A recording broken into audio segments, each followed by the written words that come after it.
मुंबईत मुसळधार पाऊस, रात्रभर पाऊस पडल्यामुळे जवळजवळ पूर्व द्रुतगती मार्ग या ठिकाणी सायन आणि माटुंगा पोलीस ठाण्याच्या समोरील रस्ता तलाव सदृश्य परिस्थिती झाल्याची दिसून येत आहे। यावेळेस वरिष्ठ पत्रकार समीर मनियार यांनी दिलेली माहिती। काल रविवारी साप्ताहिक सुट्टीचा दिवस असल्यामुळे मुंबईकर एकदम सुशेगात होते। आज या आठवड्यातला पहिला दिवस सोमवारी मुंबई उपनगरातले आणि परिसरातले चाकरमानी आणि नोकरदार आपल्या कामासाठी जाण्यासाठी निघाले होते, पण काल रात्रीपासून धुवाधार पावसाने हजेरी लावल्यामुळे आणि तो सकाळपर्यंत कायम असल्यामुळे मुंबईच्या पूर्व उपनगरातील भागात तलावसदृश परिस्थिती निर्माण झाली होती।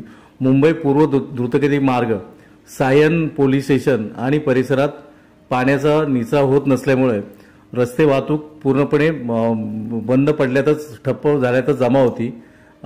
यामुळे रस्ते वाहतुकीवरती मोठा परिणाम झाला असून रेल्वे सेवाही विस्कळीत झाली आहे। त्यामुळे पहिल्याच दिवशी सोमवारच्या पहिल्याच दिवशी मुंबईकरांचे खास करून नोकरदारांचे खूप मोठे हाल झाले। त्या संदर्भातला हे दृश्य